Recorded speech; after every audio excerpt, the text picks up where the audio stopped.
Ale cɛ muso denmisɛnnin mabakɔrɔ ma bɛɛ lajɛlen fo ka bɛɛ waleɲuman dɔn nin waati in na fo y'a fɔ aw sigiyɔrɔ la an minnu bɛ ka Nouvelle Express a jabarani lajɛ an ka compte YouTube sanfɛ Facebook sanfɛ fo ka taa se an ka Instagram ani an ka plateforme tɔ bɛɛ lajɛlen ma an b'aw fo ka waleɲuman dɔn aw ka lajɛliko ɲuman na k'a ɲini aw fɛ fɛnɛ min ye an ka jɛmukanw ye aw ka to ka u partager walasa cogo min na maa caman bɛ se ka bɔ a nɔ ma aw sababu la jɛmukan in an bɛ ka min kɛ sisan nɔ an ko ale ma Express Analyse an ka jɛmukan don n'o ye débat politique ye n'a bɛ sigi anw ka jabarani sanfɛ Nouvelle Express jabarani a bɛ sigi samedi o samedi nɛgɛ kanɲɛ 21 n'o dana gosira an bɛ wele bila an ka maa hakili juru caanenw ma an n'u bɛ sigi ka kuma jamana kunkankow la fasodenw minnu bɛ faso kɔnɔ faso kɔ kan anw ka se ka tɔmɔta sɔrɔ a la ka hakili de ka baara kɛ bi samedi in na an kiribolo fan fɛ an bɛna kuma bana sɛmɛ ale la an balima min bɛ a b'a tɔgɔ n'a jamu fɔ foli kɔfɛ a bɛ fɔ tɔgɔ ni jamu di lamɛnbaaw bɛɛ lajɛlen ma ani lajɛbaaw bɛɛ lajɛlen n balimakɛ ni ɲɛkuma an b'a ɲɛkuma alhamdulilayi rabil alamina an ɲuman sigira ala k'an ɲuman wuli n bɛ foli di aw yɛrɛ ma Nouvelle Express la ka foli di an lagɛbaa bɛɛ lajɛlen ma o tɛmɛnen ka bɔ yen n bɛ n yɛrɛ fɔ ne ye Birahima Watara ye bon ne sigilen don Sikaso yan bon n bɛ dɔɔni kɛ politique la parce que n yɛrɛ bɛ Sikaso politique kɔnɔ dɔɔni bon n ka ca fana lakɔli maîtreya dɔ b'a la voilà nka n bɛ yan bi canal mun na o ye k'an hakilina di politique kunkanko kan Mali kɔnɔ Sikaso kan. Birahima Watara an lajɛbaaw ye faamuyali sɔrɔ la an bɛ na an ɲɔgɔnla fan fɛ ale tɛ maa dogolen Nouvelle Express lajɛbaaw la nka jeliko bila man di dɔnkili ɲani ye balimakɛ i ni ɲakuma i tɔgɔ ni jamu. Anba ne tɔgɔ Seydou Danbele wa sani ka don kuma la an bɛ foli lase an filɛbaa jama bɛɛ lajɛlen ma n'o ye Nouvelle Express filɛbaaw ye donc an ka jɛmukan samedi o samedi a bɛ sigi an ka foli bɛ bɛɛ lajɛlen ye k'a fɔ k'aw bisimila merci. Ayiwa lajɛbaaw Mali kɔnɔ Mali kɔ ka farafinna ani farajɛla i n'a fɔ a bɛɛ lajɛlen bɔra k'an ka invité mɛn kinibolo fan fɛ Birahima Watara min ye Mugula fan fɛ Seydou Danbele ale ye lakɔli maître ye jɛmukan in an tɛna bila daga girinda la an b'a lajɛ ka don an ka babu kɔnɔna la sabula waati dɔ de dilen don an ma jɛmukan in sababu la ɲininkali fɔlɔ min bɛ an bolo o kɔni de ye Seydou an b'a ɲɛsin e ma fɔlɔ ɲininkali fɔlɔ sommet France Afrique min ye farafinna ani faransi farafinna ani faransi olu ka ɲɔgɔn yeba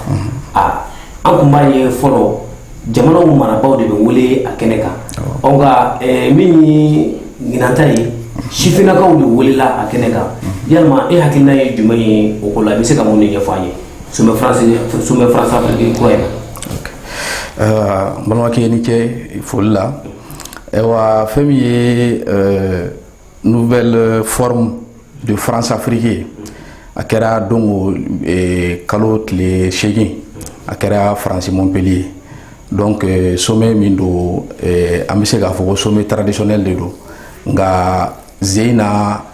a taabolo ni tɔw ta ma kɛ kelen ye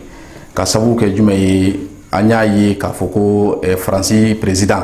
n'o ye Emmanuel Macron ye a ye ci bila an ka sifinnakaw de ma denmisɛnninw ale ni société civile minnu bɛ olu kɔnɔna na donc an y'a ye a ye wele bila olu de ma donc farafinna sifinnakaw ani farafinna société civile olu de bɔra nka an y'a ye bon mɔgɔ minnu taara an kɔni a ma taa an jimi sira fɛ kosɛbɛ parce que société civile bɛ jamana bɛɛ la jeunes bɛ jamanaw bɛɛ la mais an nana ye k'a fɔ ko sélection kɛra cogo min na mɔgɔ minnu taara bon an y'a ye a ma bɔ a sira kan kosɛbɛ donc o de la sommet France Afrique kɔni sommet en tant que tel an bɛ ka critiquer parce que an bɛ niveau min na bi an bɛ fɛ ka bɔ Faransi bolo togoya di an bɛ fɛ ka bɔ Faransi bolo hakilina de la sisan parce que an bɔra u bolo fɛnmisɛnninw caman na nka halisa hakili la an b'u bolo donc sisan an ka farafinna yɛrɛ ka laɲini ye jumɛn de ye ka bɔ Faransi bolo hakilinaw la donc an bɛ se k'a fɔ nin sommet min filɛ ka kɛ tan nin sommet in kɔni a kɛra nka a kɛra tɔ ka jɛ ye parce que société civile bɛ farafinna yan olu ye société civile baw de ye n'i ye Mali yɛrɛ jateminɛ an y'a jateminɛ hali jeunes minnu taara an bɛ se k'a fɔ u ma taa Mali conseil des jeunes tɔgɔ la u kɔni tɔmɔna ten dɔw taara u ka baara sira bolow kan ani dɔw tɔmɔna ten parce que o diyara Faransi ye n'an bɔra yen n'an ye an kɛrɛfɛla ta n'o ye Burukina ye sisan Burukina balai citoyen bɛ yen an y'a ye mɔgɔw taara balai citoyen kɔni olu ka mɔgɔ minnu kan ka kuma olu tɔgɔ la olu ma présenté n'an ye Sénégal ta o bɛ ten n'an ye hali Congo ta donc o fɛn ninnu bɛ ten donc o b'a yira k'a fɔ ko sommet in a kɔni kɛra ani tɔw ma kɛ kelen ye nka hakilina ani kɔrɔlen bɛɛ ye kelen donc n'o ye ka farafinna to halisa Faransi bolo donc anw sisan an nouvelle génération an de ko tiɲɛ na an tɛ jɛn n'o ye hali ni an ka coopération bɛ se ka to yen parce que an ka mɔgɔ baden de bɛ Faransi u bɛ nafa ladon Mali kɔnɔ i n'a fɔ maliyɛn Faransika caman de fana bɛ yen u bɛ ka nafa ladon Faransi nka coopération kan ka kɛ de don na donc i bɛ nin diyan n bɛ nin d'i ma i b'i nafa bɔ n fana bɛ nafa bɔ mais coopération minnu tun ye kɔrɔlenw ye an bɛ fɛ k'olu tigɛ an bɛ fɛ k'o bɔ u kɔnɔna na voilà jaabi fɔlɔ min bɛ n bolo ka d'i ma o ye nin ye. Ayiwa Seydou Dembélé an ye ka jaabi faamuya an bɛna an kelen bolo fɛ Birama Watara yalima Seydou y'a ye cogo min na sommet France Afrique ale y'a ye cogo min na e fana b'a ye o ye cogo la wa. Bisimila ɲininkali diyara n ye bon mon frère Seydou ale kɛlen bɛ k'a ye cogoya min ne m'a ye forcément ten parce que ko sommet France Afrique bon pratiquement ne yɛrɛ bɛ se k'o dɔn a tɛ fɔ France Afrique Afrique France parce que a yɛlɛmana ka k'o ye pratiquement ce n'est plus le sommet France Afrique maintenant c'est sommet Afrique France nka o tɛ problème ba ye mais a ye yɔrɔ dɔ fɔ o ye tiɲɛ ye tiɲɛ yɛrɛ k'a fɔ kɔrɔlen sommet Afrique France ou bien France Afrique a tun bɛ kɛ cogoya min kɔrɔlen o kɔni falenna o falenna donc fɛn ye fɛn fila de ye o ye jumɛn ye a forme a n'a fond o ye forme ye jumɛn ye an ɲɛ bɛ mun na façade la a n'a kɔnɔna fɛn donc kɔnɔna fɛn an bɛna don kɔnɔ mais forme in de o de falenna tiɲɛ yɛrɛ la o kɔni yɔrɔ la n sɔnna Dembélé ka kuma ma o yɔrɔ la ye maintenant forme falenna cogoya min an ye mun de ye an y'a ye kɔrɔlen jamana ɲɛmɔgɔw président ani chef de gouvernement olu de tun bɛ taa la kɔrɔlen u bɛ fara ɲɔgɔn kan u bɛ taa Faransi u bɛ taa u ka ɲɔgɔn ye kɛ mais ni zen n'a ma kɛ ten u ye mɔgɔ damadamani de ta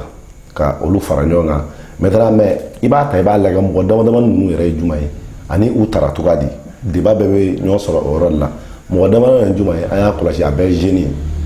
o ye alhamdulilayi fɔlɔ parce que o bɛ kɛ sababu ye la future génération farafinna yan olu ka hakilina ye jumɛn ye filanan o ye jumɛn ye société civile mɔgɔw bon i b'a dɔn Afrique société civile a joué ka gɛlɛn dɔɔni parce que société civile mun y'a nana n'a tɔgɔ ye a n'a sigira ni hakilina mun ye a n'an tɔw bɛ cogoya min a bɛɛ tɛ tiɲɛ ye parce que an ka société civile n'an ka politique mɔgɔ dɔɔni tɛ ka bɔ ɲɔgɔn na yan tiɲɛ yɛrɛ ka fɔ donc o yɔrɔ la ne ni Dembélé bɛ ɲɔgɔn jɛ dɔɔni c'est pas forcément ko ko tun bɛ kɛ cogoya mun k'an ma kɛ ten k'o b'a yira k'a fɔ ko u bɛ fɛ ka an coloniser walima u bɛ fɛ k'an yɛrɛ coloniser walima k'an bila jɔnya juru kɔnɔ walima an tun bɛ jɔnya juru min kɔnɔ k'o tɔ seere o tɛ mais ne bɛ fɛn bila minɛn mun yɛrɛ kɔnɔ kosɛbɛ maintenant an ka ko in bɛɛ to yen a tun bɛ kɛ cogoya min a ma kɛ ten mais mun de b'a kɔnɔ n'o y'a fɔ ye n'an bɛ se ka kuma o kan n'o ye leçon tirée ta ye n'o da man d'an na n'o da ka d'an na o de ye kuma nafama yɔrɔ ye mais k'a fɔ jamana ɲɛmɔgɔ de tun kan ka wele olu ma wele société civile de tun kan ka wele o ma wele ne ma problème ba ye o yɔrɔ fan fɛ surtout n'i ye Mali ta sisan an kana bɔgɔ kɛ bin kan dɛ an bɛ démocratie de kɔnɔ an bɛ 21e siècle de la n'i k'i bɛ Mali de wele i bɛna jɔn de wele Mali jamana ɲɛmɔgɔ bɛ se ka taa yan an bɛ 21e siècle de la an ye coup d'état de kɛ o ni ye coup d'état kɛ i b'a conséquence assumer an b'o de kɔnɔ an ka jamana ɲɛmɔgɔ tɛ se ka wuli ye mais an y'a kɔlɔsi mun fana welela fɛn dama b'a la Afrique francophone b'a la Afrique anglophone b'a la donc Afrique an est mo bɛɛ représenté la mais n y'o de fɔ forme ko y'an k'o to yen mais n'an donna fond kɔnɔ an bɛna a ye de est ce que a kun kan ka kɛ nafa yera la o mun welela ka taa se u yɛrɛ sera ka jɔyɔrɔ yɛrɛ fa fɔlɔ o de ye ɲininkali gɛlɛn ye ne bɛ dan yɔrɔ la fɔlɔ. o yɔrɔ in na sisan an bɛ segin Seydou. Naam. Bɛlɛ mɔgɔ ye min fɔ a ko la n'i y'a jateminɛ an ka balimamuso min taara ka taa kuma Mali tɔgɔ la n'o ye Adamu Diko ye an b'a ta tɔgɔ ma sabula a tɔgɔ dɔnnen don Adamu Diko ye kuma minnu fɔ yalima o kuma ninnu ye tiɲɛ wa o bɛ Mali ka hɛrɛ de b'o la wa Mali ka bin de b'o la. D'accord, i ni cɛ ɲininkali la Ras. Ewa Adamu Diko a ye kuma caman fɔ ewa a kumaw bɛɛ an bɛ se k'a fɔ kumaw tiɲɛw dalen don kɛnɛ kan nka tiɲɛ fɔli ewa n teri a tɛ teriya sa nka an ni Faransi yɛrɛ bɛ taabolo min na bi o taabolo de ka gɛlɛn o taabolo ka gɛlɛn fo ka taa fɔ a ka gɛlɛn bon Français tɛ fɛ ka bɔ o taabolo de kɔnɔ bon an dun bɛ fɛ k'o taabolo falen donc o de la mɔgɔ caman bɛ ka an balimamuso ka fɛn critiquer k'a fɔ bon a y'a fɔ parce que hali n'a ye fɛn fɔ n'a jɔlen don ni tiɲɛ don o tiɲɛ o dalen don kɛnɛ kan mais problème t'o la quoi le fond in de ye problème ye parce que le fond c'est quoi c'est que la France tient au Mali. La France tient au Mali et la France veut coûte et coûte rester au Mali. Même si il y a faux, il y a une base, il y a une fin, il y a une mais en réalité, France be fait qu'à tout Mali kono. Ami c'est qu'à au défaut. Bon, ou be ko la dugumao sans faire ou kala yini oui. Mais on a eu qu'à foko en a numéro de fait ou en a numéro de son intoma. Donc au gela de banque. Ni a jateminɛ an ni Faransi yɛrɛ ka ni mankan ninnu a daminɛna kabini an ka premier ministre n'o ye Choguel o taara Nations Unies la ka Faransi bɛ min na Mali kɔnɔ k'a daminɛ depuis 2012 fo ka n'a bila bi la k'a ɲɛ fɛsɛfɛsɛ k'a ɲɛfɔ diɲɛ mɔgɔ ɲɛna wa o hukumu kɔnɔna na mɔgɔ caman dɛmɛna Mali fɛ mɔgɔ caman y'a fɔ a tiɲɛ yɛrɛ la diɲɛ bɛɛ b'an fɛ yan nka an ka kɛlɛ tɛ ka ban depuis an ka kɛlɛ kun an bɛ se k'a fɔ dugu kelen dugu fila dugu saba bi kɛlɛ nana kɛ dugu bɛɛ ye. Donc an bɛ an yɛrɛ ɲininka halisa est ce que Faransi nana kɛlɛ ban kama wa ou bien o nana mun wɛrɛ kama donc Adamu kɔni a y'a ɲɛfɔ a ye fɛn caman fɔ tiɲɛ b'olu la parce que partenariat min n'o ye kɔrɔlen an t'o kɔrɔlen fɛ bilen o partenariat in n'o de ye k'an t'u bolo jɔnjuru la k'an t'u bolo olu kelen de bɛ nafa bɔ an tɛ nafa bɔ an ko an t'o la bilen o kɔni ne bɛ Adamu ka kuma faamuya o ta fanfɛla la. Voilà, donc ni ne donna fond kɔnɔ ne b'o de fɔ k'a fɔ Adamu kɔni a ye tiɲɛ caman fɔ mais o tiɲɛ ninnu tɛ Macron hakilinata ye dɛ o tiɲɛ ninnu tɛ Macron hakilinata ye parce que Macron a b'a dɔn a bɛ ka nin fɛn ninnu bɛɛ kɛ min na Macron an bɛ don min na komi bi a bɛ élection préparée la hali n'i y'a ye nouvelle forme min nana a ye ci caman don fɛn in kɔnɔ hali an bɛ se k'a fɔ Adamu Diko ma min faamuya mais an Maliyɛnw an y'a faamuya fɛn fɛn n'i bɛ jateminɛ kɛ i b'a faamuya Macron ye fɛn fɛn fɔ sommet in kɔnɔna na n'o ye Mali ta fanfɛla ye n'o ye farafinna jamana minnu n'olu bɛ yen o bɛɛ faamuyara. Oui mais Seydou an b'a fɛ ka min dɔn dɔrɔn komi anw ta tɛ Macron ta ye Adamu ka kumaw parce que ale taara Mali tɔgɔ la Adamu ye min fɔ an b'a fɛ k'a dɔn dɔrɔn yalima o ye o kuma ninnu olu bɛ Mali ka hɛrɛ de fɔ wa a bɛ Mali ka bɔnɛ fɔ Faransi ko la. Faransi ko la o kuma min filɛ nin ye o an ka hɛrɛ b'a la parce que an ye tiɲɛ fɔ donc n'an ye tiɲɛ fɔ donc a tɔ tora a kɛwaleli de donc an siralen don o yɔrɔ in de yɛrɛ de ɲɛ parce que kɛwaleli an y'a ye Faransi de nana ka na an ka kɛlɛ in tilan bɛɛ juguya donc o kɔnɔna na Adamu y'o décrire awɔ ne y'an ka Adamu ka kuma fɔ dɔwɛrɛ tɛ parce que a kuma cayalen don Mali jeunesse bolo kosɛbɛ mais Adamu taara kɛra tan mais an b'a fɛ ka Adamu taara a ye kuma min fɔ yalima a ye Mali de minɛ k'a di Faransi ma wa a ye Faransi de minɛ k'a di Mali ma. Voilà, on a kuma bɛ munumunu na o yɔrɔ ni kɛrɛfɛ sinon pas parce que x taara ou bien x y taara walima karisa de kun ka taa karisa man ka taa mais min taara o yalima a ye min fɔ Mali ɲɛtaga de don wa Mali kɔsegin don.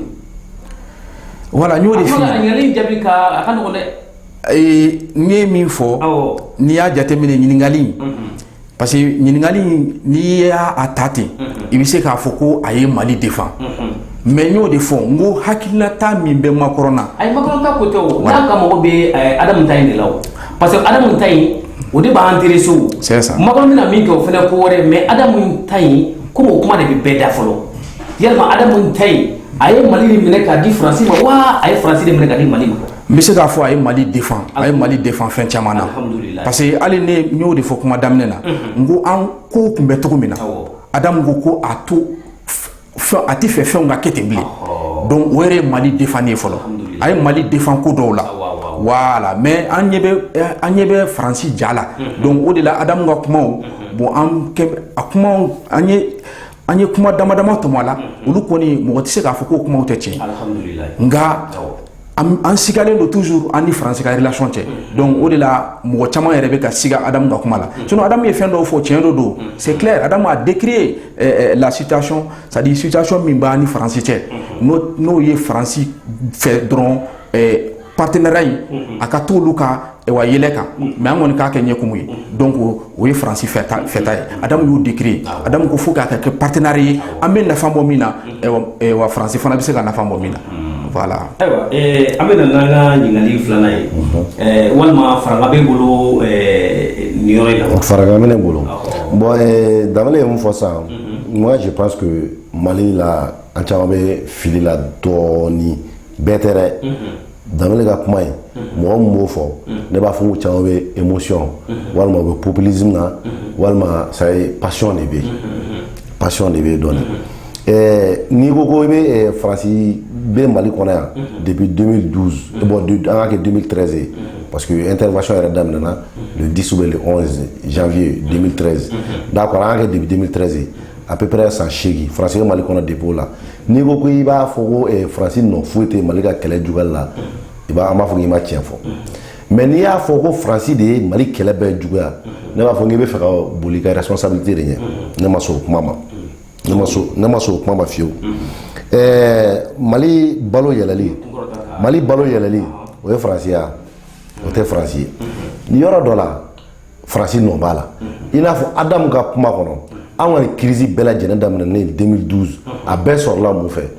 tubabuw farala ɲɔgɔn kan ni Faransi yɛrɛ b'o la ka taa mun kɛ Libi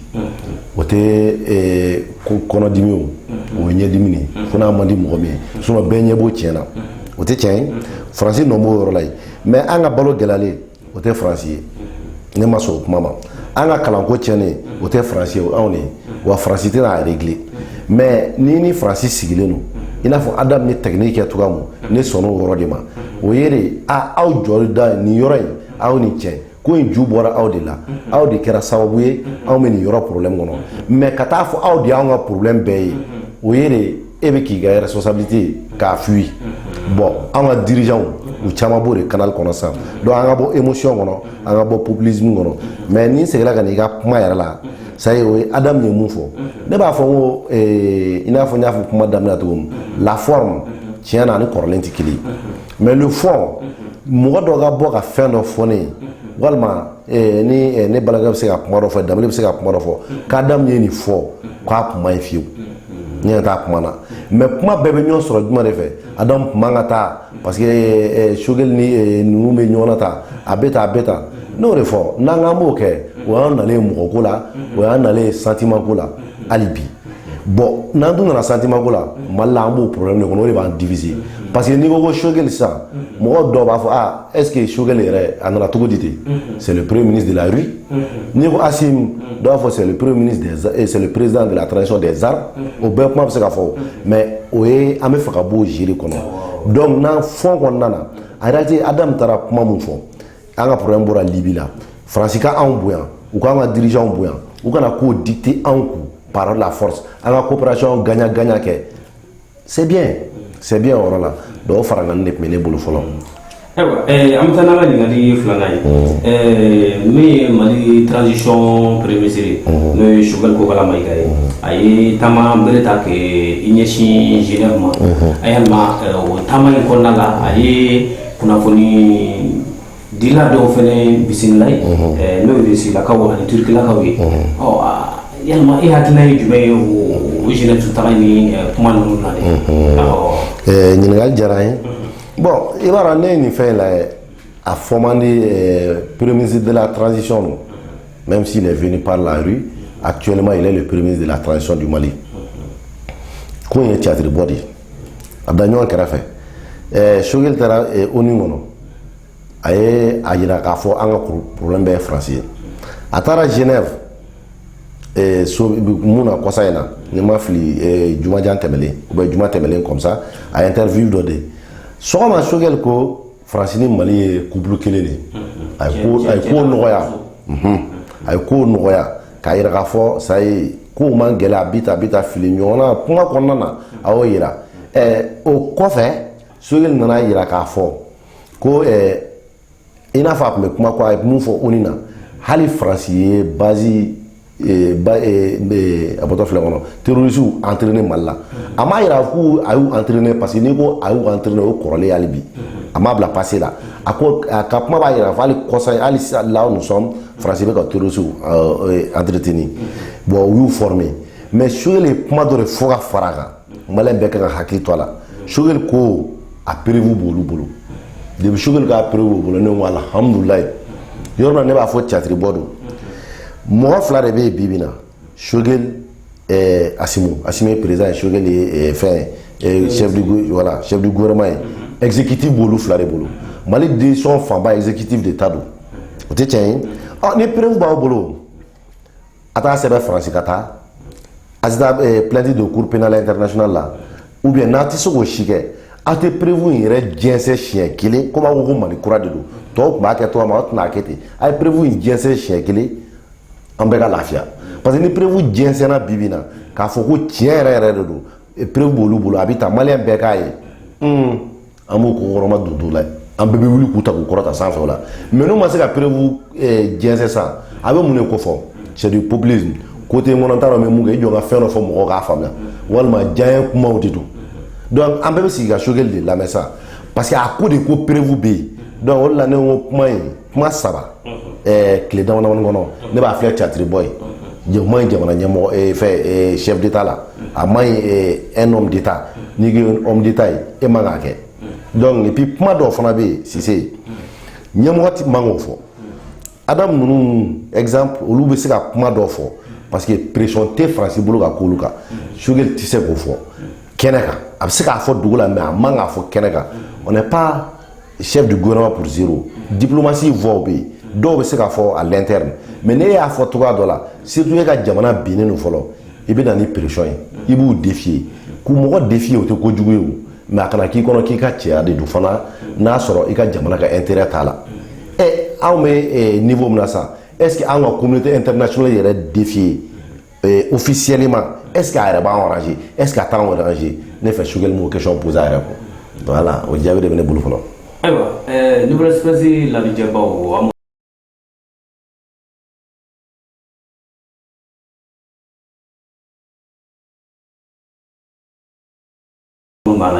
kon YouTube sanfɛ an ka page Facebook Instagram fo ka taa se an ka site kuma n b'a bila lajɛlen fɔ k'a bɛ waleɲuman dɔn an bɛ débat kɛnɛ kan Seydou ayiwa ɲininkali an b'a segin e yɛrɛ fɛnɛ ma tuguni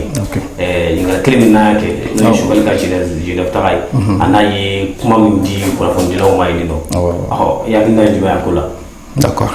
Rasi i ni ce ka ɲininkali la ewa ne be Shogel ka Genève taga bila hukumu ewa fila kɔnɔ donc a fɔlɔ o ye a taara diɲɛ tɔnba diɲɛ tɔnbaw bɛ yɔrɔ min na n'o ye Genève ye a taara ye donc a taara ye commerce taabolo de la i n'a fɔ jɛkulu min ni commerce bɛ discuter yen donc a taara o de la ye donc Shogel de kɛra Mali Burkina ale ni Côte d'Ivoire ale ni Benin minnu bɛ coton yɛrɛ produit Choguel de kɛra olu ka kumabaga ye. Donc Choguel taara ka taa olu jamana minnu bɛ coton produit Choguel taara olu de défend ye. Sani ka o fɛn jaratigɛ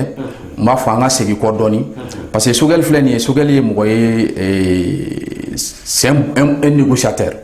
Donc n'i y'a jateminɛ ka Choguel to ministre du commerce la n'i y'a ye hali an lafiyara dɔɔni coton ko ninnu fɛn ninnu na an bɛ se k'a fɔ Choguel taara États-Unis. Donc Choguel taara États-Unis k'a to ministre du commerce la ka taa nin kelen de représenter ensuite ka organisation mondiale du commerce ka farafina jamana minnu bɛ coton produit k'olu défend ye pour que parce que n'an y'a ye coton ye fɛn dɔ ye a bɛ an nafa kosɛbɛ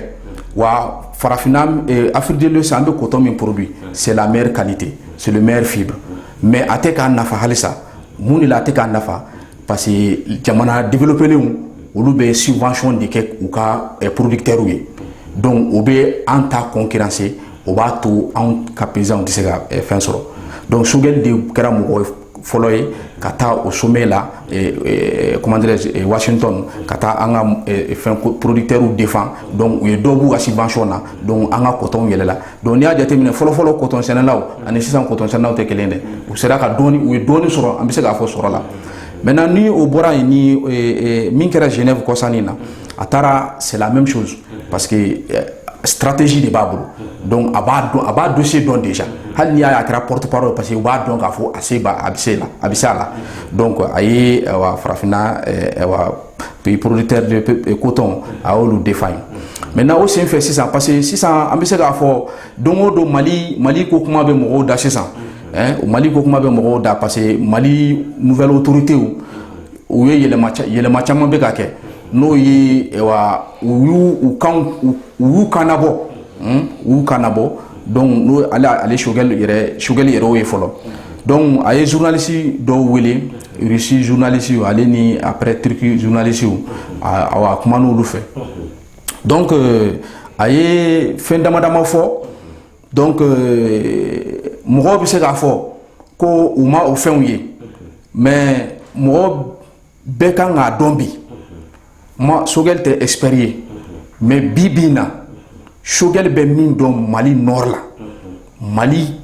nord bɛ taabolo la k'a daminɛ depuis n bɛ se k'a fɔ depuis indépendance parce que hali a livre b'o kan donc Choguel bɛ min dɔn fo ka taa bila bi la cɛ caman bɛ yen t'o dɔn. Donc maintenant intervention min n'a ye fɛn ko kan k'a fɔ ko Faransi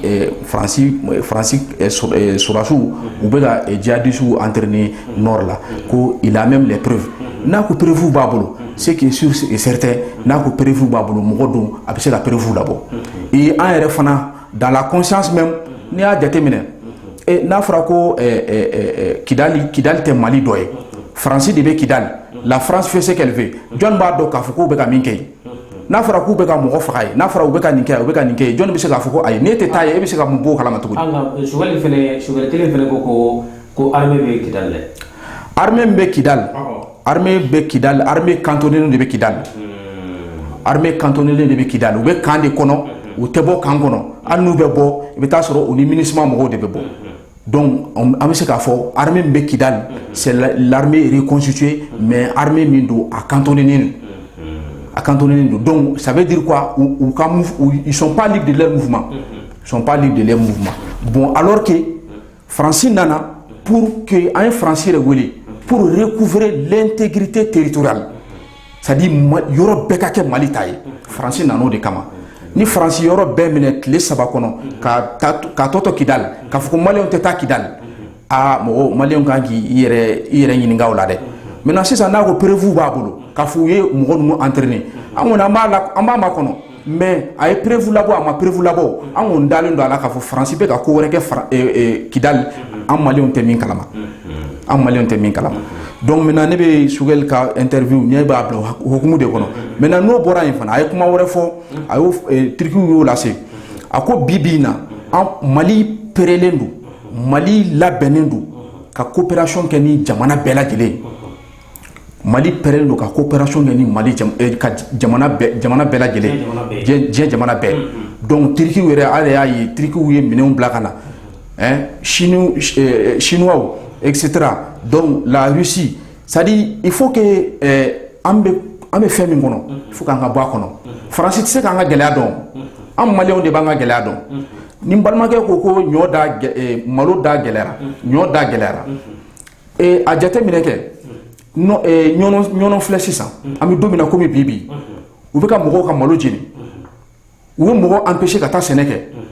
dɔgɔnɔw dɛsɛra ka t'u ka sɛnɛ kɛ donc olu de fɛnw de b'a to ɲɔ da bɛ gɛlɛya. mais Seydou i ka yɔrɔ la n bɛ lajɔ dɛ ɲɔnɔ MINUSMA tɛ yen BACAN tɛ yen Mali sɔrɔdasiw de bɛ yen o Mali sɔrɔdasi kelen de fana bɛ ka boli ka bɔ yen ka taa Segu o fana Faransi dɔ ye.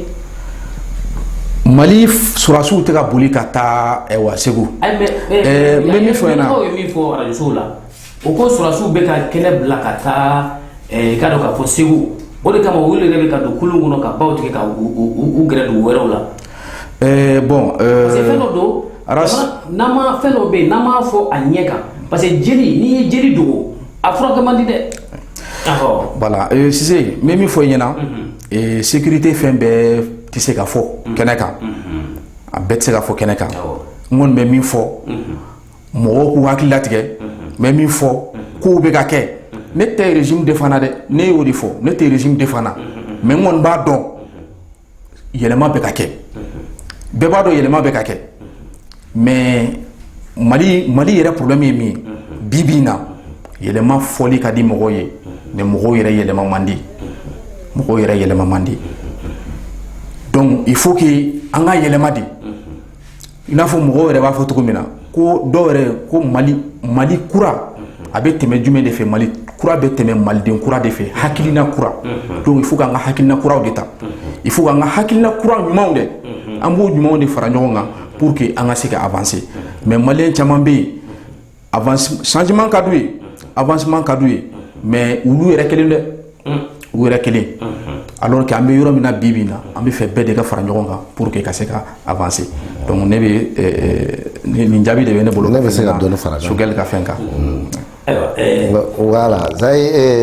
est Ara Cissé tiɲɛ yɛrɛ la n balimakɛ ye kuma développé nka ça y est k'a fɔ ko yɛlɛma bɛ ka kɛ ne bɛ kabakoyaw la k'a fɔ baara bɛ ka kɛ ne bɛ kabakoyaw la ne n'ale filɛ zon bɛ ka minɛ a fɔra ko mɔgɔ minnu ye faso wari don i ko mɔgɔw bɛ ka minɛ tamasiyɛn foyi t'a yira k'a fɔ k'u ye faso wari don voilà siga kelen don la maintenant n b'i jaabi n'o yɔrɔ ye siga kelen don mɔgɔ min na an k'a bɛɛ minɛ kɛ siga kelen tɛ Sogɛli la ne m'a fɔ dɛ juge avocat ou bien quoi magistrat ka kuru dɔ bɛ yen o y'a fɔ journalistes bɔlen don ka journaliste fɛ ou bien homme de média dɔw bɔra k'a défier politique mɔgɔ dɔw bɔra k'a défier carrément k'a kuma ye tiɲɛ n m'a fɔ k'a jo b'a la a nɔ b'a la n m'a fɔ a nɔ t'a la mais siga kelen don a fana na i n'a fɔ mun minɛnen don siga kelen don fana na an ka minɛli ko in to yen i man ka bi bi na maliyɛn jeune man k'a fɔ ka minɛli da ɲɛ kan k'a b'o kɛlɛkɛminɛ ye quoi n'i ye mɔgɔ minɛ o tɛ fɛn ye dɛ i b'a juger an ka ye de n'i ye jugement kɛ k'a yira k'a fɔ a jo b'a la a jo t'a la an bɛ sɔn o ma mais mɔgɔ minɛli an t'o jate quoi a ko ko bɛ ka yɛlɛma ne bɛ n yɛrɛ ɲininka o la est ce que an bɛ Mali kelen kɔnɔ ne ma da la parce que fɛn kelen mun bɛ yen n'o bɛ ko examen tɛ ka kɛ bon fo n'a san dɔ fana fo ne ye examen ma kɛ san Mali la kɛ ne hakili t'o san na dɛ an kɔni depuis anw bɛ Mali kɔnɔ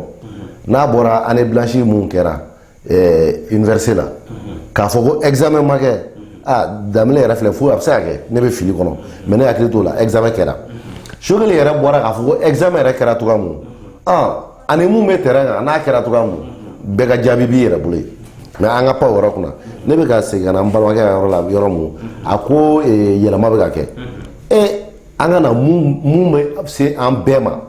n'an Sikasogo b'a fɔ an ka daga kɔnɔna ça y est mun bɛ dun balo an ka ta dɛ an bɛ san kelen de la transition bɛ yen an bɛ san kelen de la parce que ne kɔni ka transition daminɛna don min coup d'état la kɛra ka IBK bin o y'o ka fanga binnen o ta banna la donc transition daminɛna le 18 août 2020 ka na se bi ma balo joli bɛ yen ne n'ale bɛɛ mago bɛ se mun ma ni maliyɛn bɛɛ mago bɛ se mun ma n'o dayɛlɛla compter t'a ban yɛrɛ donc n'o de ye yɛlɛma ye ala kana yɛlɛma nɔgɔya dansi kan n'a sɔrɔ o balo yɛlɛma de ko ne yɛlɛma ye balo yɛlɛlen yɛlɛma ye o tɛ tamasiyɛn ɲɛnama ye kelen ye an kana insécurité la an ka ɲɔnɔ to yen an ka nord to yen ne n'ale filɛ yɔrɔ mun Sikaso yan ale bɛ se ka taa ale tun bɛ taa wo dɔ la kɔrɔlen ne tun bɛ taa wo dɔ la kɔrɔlen ale tɛ se ka se librement ne tɛ se ka se librement mais commune fila dɔrɔn f'a ye Dandereso commune ale tɛ se ka yaala sago ma ye ne tɛ se ka yaala n sago ma ye i n'a fɔ kɔrɔlen ale tun b'a kɛ cogoya mun ne tun b'a kɛ cogoya mun. est-ce que tɛ faransi nɔ ye o jaabi de filɛ n'o ye faransi ye ni faransi bɛ Dandereso n'u tɛ Dandereso Danbele b'o dɔn ne b'o dɔn Kilela c'est presque pareil n t'a fɔ Kilela commune bɛɛ mais an ye tamasiyɛnw ye a dɔw rumeur bɔra a dɔw fɔra ka sugu la mɔgɔ dɔw attaqué la waati dɔ la bon terroriste don terroriste tɛ o ye état de b'o éclairci mais gana an b'a fɔ n ko insécurité kɔni don donc ale tɛ se ka se ka yaala sago ma hakili libéré i n'a fɔ kɔrɔlen i n'a fɔ salon ni salon na sisan ale tun bɛ taa cogo min ne fana ta tɛ se ka kɛ ten donc n'o de ye yɛlɛma ye ala kana na ni yɛlɛma ye hali bi parce que o tɛ ɲuman ye ni yɛlɛma de ye sécurité bonnen ye bon a ko ko bɛ ka kɛ militairement en réalité fɛn dɔ bɛ yen o ka gɛlɛn ne bolo stratégie militaire tiɲɛ yɛrɛ la k'a débattu média la a man di ne ye kosɛbɛ mais mun bɛ ka kɛ ɲɔnɔ o b'a yira k'a fɔ de fɛn tɛ ka kɛ ko mun kɔni bɛ ka kɛ ɲɔnɔ o b'a yira k'a fɔ de an ka autorités tɛ ka fɛn kɛ ne hakili la tɛ dɛ ɲɔnɔkaw yɛrɛ bɛ k'a fɔ k'u bɛ ka siga k'olu de sirannen don donc n'o ye tiɲɛ ye ninnu dun nana olu ko k'a ko ɲɛ b'u kɔnɔ ko n'u nana ko fanga mun tun bɛ k'o man ɲi ko n'o bɔra yen ko balo da bɛ jigin sécurité bɛ na n'o ye tiɲɛ ye ayiwa yɛlɛma tɛ yɛrɛ d'accord o farankan de tun bɛ ne bolo. ayiwa i ka nin kuma in bɛ sin sama ka na Danbele e nɔfɛ Danbele e ko yɛlɛma ale ko yɛlɛma ma kɛ e bɛ se ka yɔrɔ jumɛn de fɔ an ye ko yɛlɛma kɛra sinon kalanko kɔni an bɛ se k'a fɔ bi alihamudulilayi dɛ parce que examen kɛra maa passé ta cayara parents d'élèves dɔ ye tɛgɛrɛ fɔ yalima o de ye yɛlɛma ye wa yɛlɛma jumɛn de kɛra e yɛrɛ ka faamuyali la. d'accord ok i ka ɲininkali diyara n ye yɛlɛma taabolo ka ca bon an bɛ don min na komi bi in na i n'a fɔ n balimakɛ y'a fɔ cogo min na maliyɛn bɛɛ ka laɲini de ye ka lakana sabati lakana ye an bɛ se k'a fɔ bi in na lakana de ye fɛn fɔlɔ ye maliyɛnw yɛrɛ dusukun bɛ fɛn min na maliyɛnw yɛrɛ hakili bɛ min na pour que u ka se ka lafiya mais Mali lakana kow bɛ yɔrɔ min na komi bi n b'a f'i ɲɛna a ma nɔgɔ dɛ a ma nɔgɔ hali dɔɔni n y'o de fɔ nord comment dirais-je rebelles bɔra nord la de rebelles de bɛ nord la rebelles senfɛ an nana ye terroristes nana djihadistes nana maintenant u ma dan nord ma u nana ka na jɛnsɛn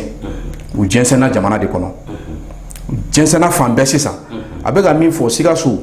Sikaso wo Kayi wo hali Bamako an bɛ se k'a fɔ ten Bamako kɔni pour l'instant an bɛ se k'a fɔ o sécurité Bamako ma attaqué n'o tɛ région ka dɔgɔ bi in na a bɛ se k'a fɔ attaque ma kɛ yɔrɔ min na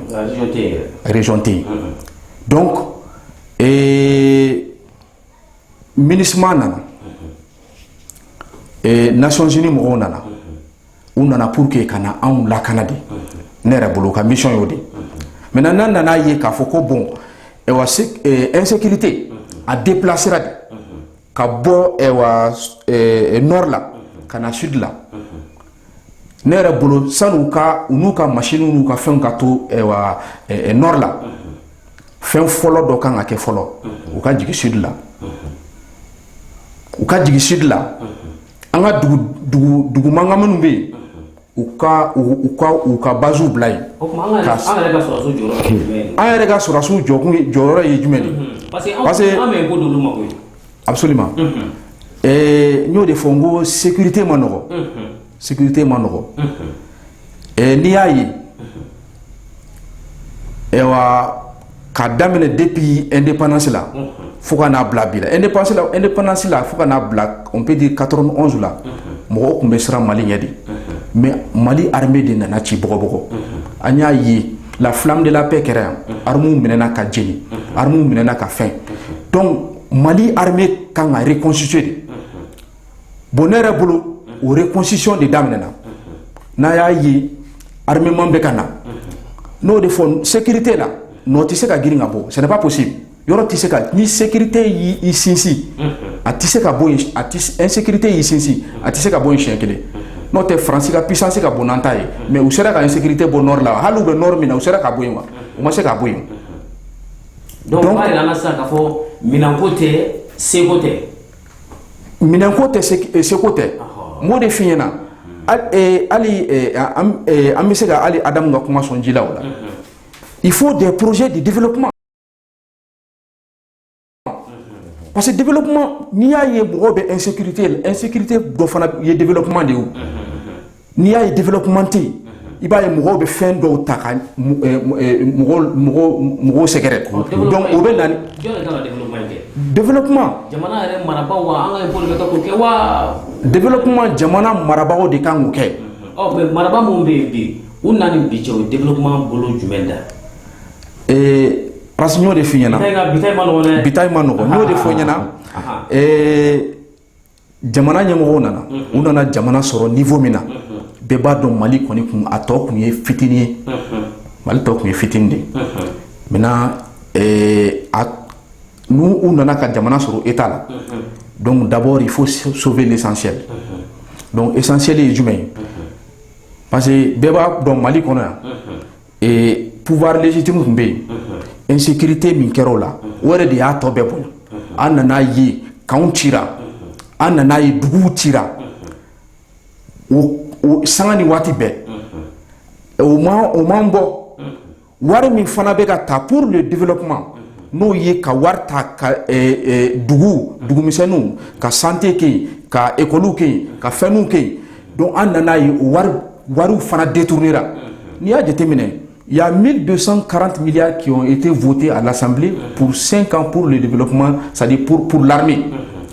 Mais on a eu waru nana détourné. Kako gela ka gela fo malen be ko sisan tiena atenya fo yelema ka ke.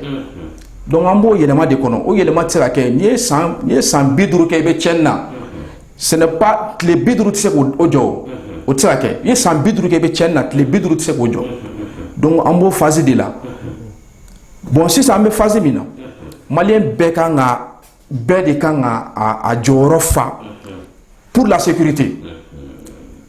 an y'a ye a jaw ye mɔgɔ dɔw u ye Mali défend terroristes nana kana bɔnani la mais ni o nana jɔ malien bɛɛ kan ka pɛrɛ ka kɛ n'o ye malien bɛɛ kan ka pɛrɛ k'a fɔ bon ni Mali kɔni nana jɔ ne bɛ ni di ne bɛ Mali défend donc o bɛ sɔrɔ jumɛn de la o fana bɛ sɔrɔ fo autorités de ka kɛ Mali bolo autorités minnu ka sira bɛ jamana kɔnɔdenw na minnu ka sira bɛ Mali la ne yɛrɛ bolo ne y'o de fɔ ne yɛrɛ bolo a tɛ se ka girin ka jɔ insécurité min filɛ nin ye nord bɔra la a nana sud la a nana centre la a nana fan bɛɛ sisan donc bɛɛ de kan k'i bolo fara ɲɔgɔn kan pour que ka nin kɛlɛ kɛ sinon sɔrɔdasiw dama tɛ se ka nin kɛlɛ kɛ dɛ. o b'a yira sisan nin bɛɛ la sisan nin b'a yira sisan yɛlɛma ma kɛ fɔlɔ parce que an mɛnna tiɲɛni na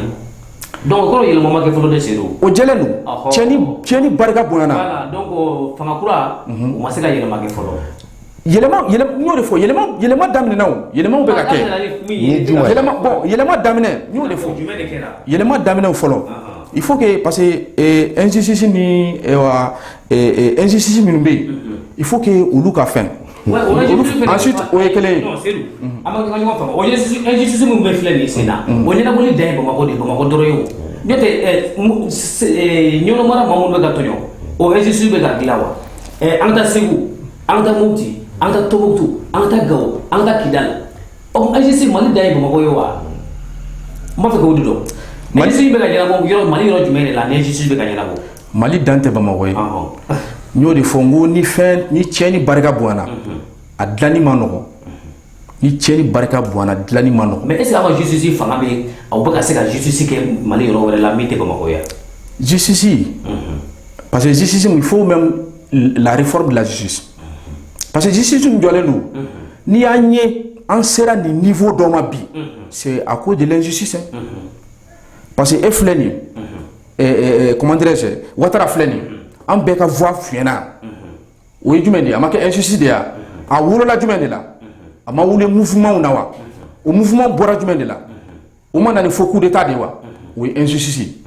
donc la réforme de la justice o bɛ sen na les réformes institutionnelles o bɛ sen na les réformes électorales o bɛ sen na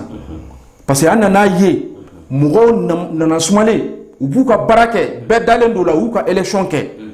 u gagnera u ka voix nana ka na minɛ o la k'o ntaraki k'a di dɔw ma o bɛɛ ye injustice de maintenant a fɔra ko o bɛɛ de kan ka corriger n'o ye réforme ye les réformes sont en cours les réformes sont en cours donc n'o ye kɔn de don réforme bɛ sen na hali wari dun la corruption la a bɛɛ réforme b'a to caman de bɛ bɔ nin bɛɛ la caman de bɛ bɔ nin bɛɛ la les réformes vont faire de telle sorte que la corruption a ma fɔ a bɛ se ka ban dɛ mais corruption barika bɛna ban jamana in kɔnɔ maintenant ce qui est la sécurité n'o de fɔ sécurité ko ma nɔgɔ mais bi bi in na il faut que maliyɛn bɛɛ de ka fara ɲɔgɔn kan pour sécuriser parce que ne bɛ jateminɛ kɛ maliyɛn caman bɛ yen tant que temps ma s'u ka buguda la u tɛ fɛn fɔ dɛ donc fo an bɛɛ de ka fara ɲɔgɔn kan an ka fara faamaw kan pour que ka sécurité kɛ olu dɔrɔn tɛ se ka sécurité kɛ dɛ u dɔrɔn tɛ se i b'a jateminɛ groupe dɔw bɛ yen u bɛ se ka na u bɛ yɔrɔ dɔw ta u bɛ kɛ mɔgɔ ci ka sira t'u la mɔgɔw b'u to yen n'u ye cɛnni kelen ni fila saba fo ka cɛnni caman kɛ mɔgɔ bɛ sɔrɔ ka wuli k'u ko fɔ o bɛɛ n'a ɲɔgɔnna mais ɲɔrɔ mara la dɔw dugu dɔ bɛ yen ko k'olu ye lakanabaaw wele k'a fɔ lakanabaaw yɛrɛ de ye numéro d'olu ma k'a fɔ ni nin ko kɛra u ka yɔrɔ la ko olu wele olu y'u wele ka tile ban ka si fo mɔgɔ ninnu nana k'u ka tiɲɛni kɛ ka taa o fɛnɛ kɛra dɛ nka nin tɛ basi ye an bɛ taa n'an ka jɛmukan ye sabula i t'a to n ka 2 minutes fara kan hali ka 1 minute fara kan an bɛ t'o yɔrɔ la sisan 1 minute fara kan n ka bɛna bɔ a waati kɔnɔ ne y'o de fɔ n ko bi ta ye nouvelle espèce lajɛbaw bi débat in aw bɛ mɛn ka débat in ɲɔgɔn ye nka min ye tiɲɛ dɔ ye an b'a fɔ ɲɔgɔn ye débat in kɔnɔna la an bɛ taa n'an ka ɲininkali sabanan ye an ma ɲɛsin seru ma hali n'a ma ɲɛ k'a fɔ i bɔra kumaba dɔ la nka i na dɔ fara a kan sabu i nakun don min ye ministre de l'éducation ye n'o ye kalanko ministre ye a ye sɛbɛnfura dɔ kɛ n'o ye bagaji n'a k'a ma ko lettre k'a di DAO ma walasa ko kalanta nata san 2021 san 2022 ko ka se ka kuma o ko kan yalima e hakilina ye jumɛn ye o ko la dɛ ok ni ce Sise ka ɲininkali la an y'a ye dongo an ka ministre n'o ye ministre de l'éducation ye a ye lettre bila ka na di DAO ma ka DCAP fana ta fɔ a la k'a fɔ ko u ka kalanta min bɔra dɔgɔ kɔrɔ ko ka a labɛnniw daminɛ donc a labɛnniw o ye jumɛn de ye parce que n bɛ hakili lajigin k'a fɔ ko syndicat ani gouvernement tɛ ka ɲɔgɔn kan fɔ donc o tɛ ka ɲɔgɔn kan fɔ jumɛn na o ye article 39 ye donc an nana ye article 39 a ma bato donc enseignant an murutira fɛn caman na n'o ye examen daminɛ baaraw ye ani examen yɛrɛ baaraw ani a correction donc an kɔni an sen ma ye a si la hali n'a sɔrɔ examen kɛra résultat dɔw bɔra halisa n'an bɛ ka dɔw kɔnɔ mais an bɛ se k'a fɔ fana an ka baara senkɔrɔ an ye laɲini dɔw kɛ an ka militants fɛ n'o ye rétention de notes ale ni proposition de passage donc an kun y'o demandé o fɛ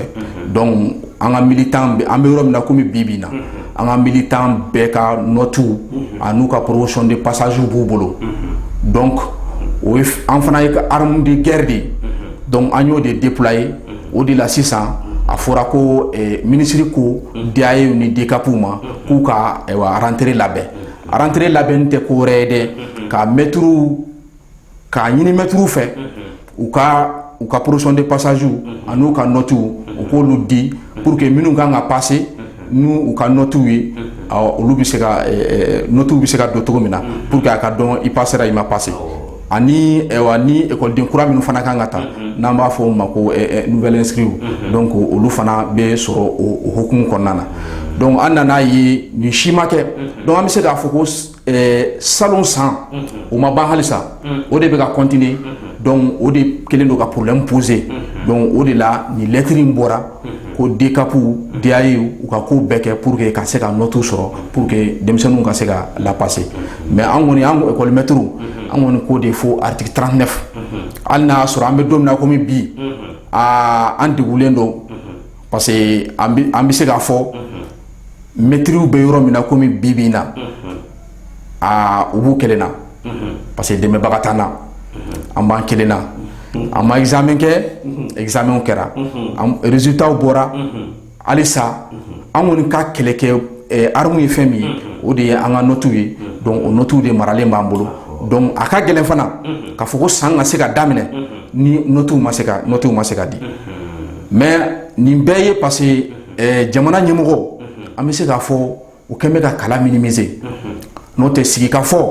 o kun kan ka kɛ ni maîtriw ye sani ni problème yɛrɛ ka daminɛ i n'a fɔ maîtriw yɛrɛ y'a laɲini cogo min na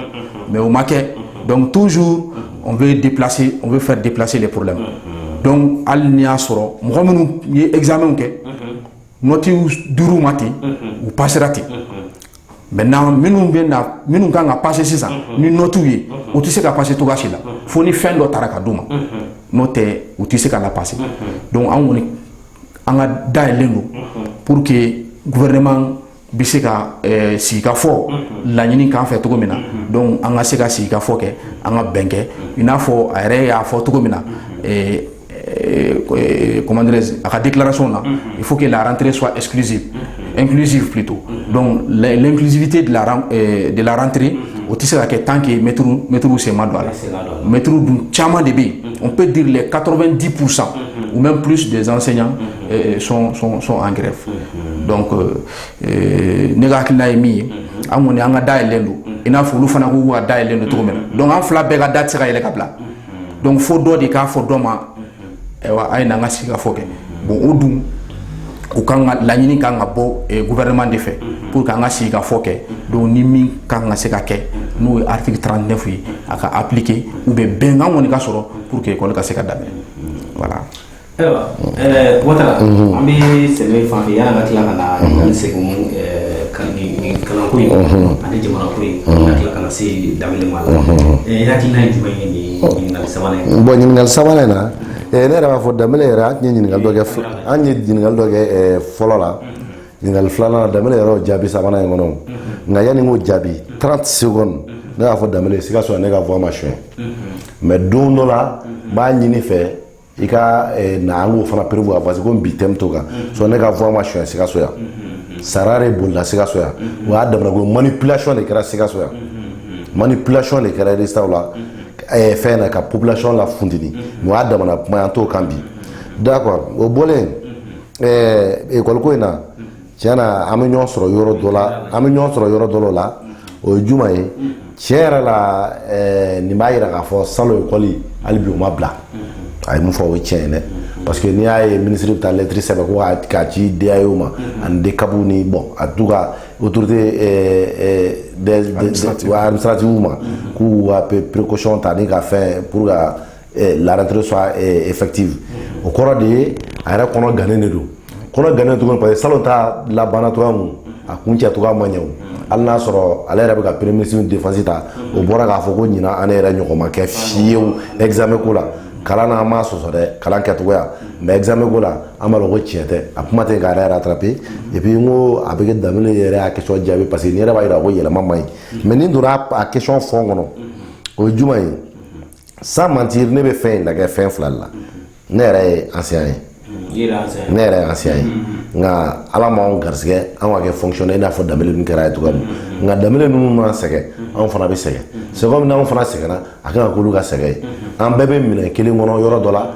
la an tɛ minɛn kelen kɔnɔ mais n bɛ danbele ka kuma rectifier yɔrɔnin mun na an bɛ ɲɔgɔn jɛ dɔrɔn o ye de Mali maître fanba ko 90% k'o bɛ grève la ayi parce que Mali la yan privé ka ca panw a ka ca ni siɲɛ 2 ye ka tɛmɛ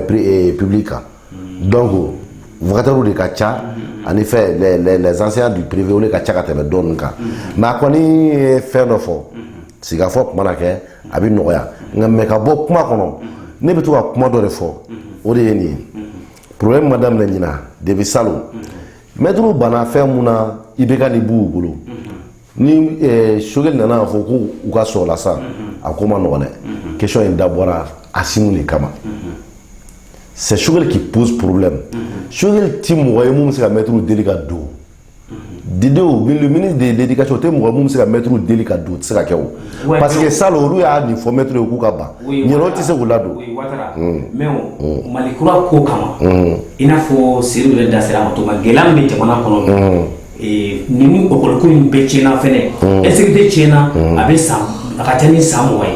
kalanko fɛnɛ tiɲɛna a ka ca ni san 20 ye mais munna aw ka mɛtiriw aw fɛnɛ tɛ sɔn ka sabali sa ten sa ka kalan k'an denw kunna ten sa ka sabali ka segin kɔ ne ka kuma b'o yɔrɔ de la o n ko a tɛ se ka sɔn ten parce que i b'a dɔn an tɛ se ka taa ɲɛfɛ n'an ma kɔ lagɛ dɔɔni koyi salon ka ban fɛn mun na i bɛ ka nin b'u bolo ɲina kana so la b'u Choguel bolo mais jamana ko don ni jamana ko don o tɛ baasi ye o ka sɔrɔ a bolo mɛtiriw bɛ se ka sɔrɔ a la fɛn bolo Choguel bolo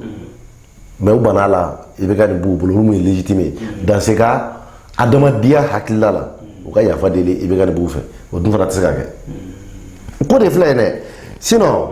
ni mɔgɔ wɛrɛ tun bɛ yen ne hakilina na mun ye maître modèle mun ma kuma salon ka tɛmɛ école maîtriw Mali la an bɛɛ fa kelen an bɛɛ ba kelen wala u bɛ se ka sɔn u bɛ se ka ko suspend jamana dɔ kama mais a fɔr'u ye de ko a y'an dɛmɛ k'a bɛ se ka kɛ san kelen ka na a f'u ye k'a tɛ se ka kɛ o tɛ faamuya dɛ bon mais pour que a kuma conclu ka bɔ a kɔnɔ pewu malgré que jamana ko don ne kɔni bɛ mun fɔ ni solution tɛ gouvernement bolo ni solution bɛ Assimi de bolo a bannen tɛ kuma ma a b'a da don nin kuma in na de walima n'a m'a da don kuma na mɛtiriw bɛ jɛ u bɛ segin kɔ bon o dun fana ni mɛtiriw fana y'o kɛ salon kuma de bɛ don tulo la donc nin solution bɛɛ bɛ Assimi de bolo ale de bɛ bɔ ka kuma nin na ka nin ko trancher voilà. Ayiwa Seydou faraka b'i bolo nin yɔrɔ in na walima an bɛ se ka tɛmɛ. D'accord bon a ye min fɔ a bɛ faamuya n'i y'a jateminɛ ko jamana bɛɛ kumana nin na koyi solution yɛrɛ sɔrɔla yɛrɛ n'o ye unification de la grille mais malheureusement a ma ɲɛ de o de ye problème ye sisan o de ye problème ye grille ni grille unifié kɛra maître caman yɛrɛ u m'a fɔ ko grille unifié kana kɛ dɛ mais injustice min bɛ a kɔnɔ a fɔra k'o de ka dabila bon an ka article 39 parce que i b'a dɔn article grille statut particulier bɛɛ n'a ka grille de don donc an ka grille n'o ye a sariya kisɛ 39 ye a ko de ko ni fɛn fɛn farala yan fɛ k'o ka fara yan fɛ o de fɔra maintenant n'i y'a jateminɛ grille unifié bɔra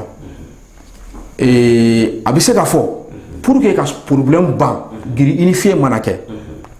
a ka kan kɛ cogo di sigikafɔ de kan ka k'o la bon sigikafɔ de kɛra ni dɔw ye mais a ma kɛ ni dɔw ye donc o de la i y'a ye mɛtiriw yɛrɛ dama ma wuli grille unifié in na mɔgɔ caman wulila parce que u m'u niyɔrɔ ye grille unifié la alors que grille unifié yɛrɛ kɔrɔ de ye mun ye bɛɛ ka kan ka kelen diplôme égal salaire égal maintenant ni parce que salaire yɛrɛ tɛ comment dire salaire yɛrɛ tɛ grille dama ye parce que salaire ye fɛn caman de donc grille voilà prime b'a la indemnité b'a la donc ni a ka giriw kɛra kelen a ka base kɛra kelen donc problème salaire de base mana kɛ kelen problème t'o la maintenant a tɔ ye avantage de bɛɛ b'a dɔn école maître avantage wɛrɛ tɛ école maître ye a bɛ se ka boli ka min sɔrɔ sani a bari sani wala sani a ka taa retraite la sani a ka kɔrɔ a bɛ se ka boli ka min sɔrɔ a banna sinon don o don n bɛ taa baarayɔrɔ la ni dɔ mana na a mana visite kɛ a bɛ nin diya a bɛ nin diya maître t'a to yen maître kɔni t'a ye dɔrɔn i ka kuru kɛ n'i sera ka min sɔrɔ o la o komi école privée ni fɛnw i mana min sɔrɔ ça ce sont tes avantages a banna donc an ko n'a ma ɲɛ ko injustice de bɛ fɛ ka corriger donc a ka corriger une fois pour toutes. Dabele o b'a yira k'a fɔ Choguel ka nin taabolo injustice in bɛ école dɔrɔn de kan wa parce que mɔgɔ wɛrɛ fɛnɛ bɛ k'u plaint injustice in na o. Nka ɲɛ b'a la olu tigilamɔgɔ minnu bɛ k'u plaint ko injustice bɛ ka k'olu la olu bɛ ka lagosi nka mɛtiriw ko injustice bɛ ka k'u la. non mɔgɔ tɛ ka lagosi ko parce que injustice parce que ta k'a lajɛ a bɛ tɔgɔ fɔ yɛrɛ kɛ koyi Bube a fɔra ko Bube ninnu tɛ se ka minɛ ko tant que haute cour de la justice tɛ kiiri tigilamɔgɔw dun y'a jira k'a fɔ ko hali ni haute cour de la justice tɛ yen ko bɛ se ka minɛ Oh, mais faut que tu aies au kiriseur, nous, cours suprême, faut que tu aies au niveau de la gaine na kabo, bara la coupe, parce que tu as au charia sur soi. Kiri la mort de charia sur soi. On va, ane wala, on le trouve que tu as fait au col, la coupe, mais la coupe, elle façon ou what. A nous parlons de charia sur soi. Mais est-ce que l'intérêt faut que donc ça est 2 poids 2 mesures. Si c'est bon, on fait qu'un dado comment nakacha, mais on me mis fait yana. Et Saria est fendi, Saria be tadi, pour qui abe tabe de kama, il kera demseniu, il kera mokorobayo, Saria be tabe de kama, abe wakanga buli bedeka. Ni Saria sirima domina. Et wa problème de youi, ni Saria sera domina, modo kuma be chaya, wa ko Saria mai. Mais autant ira ka foko Saria nyumante. Donc maintenant, Premier ministre qui a mené une fin nuit et réforme parce que en justice corona comment dire fin chamambe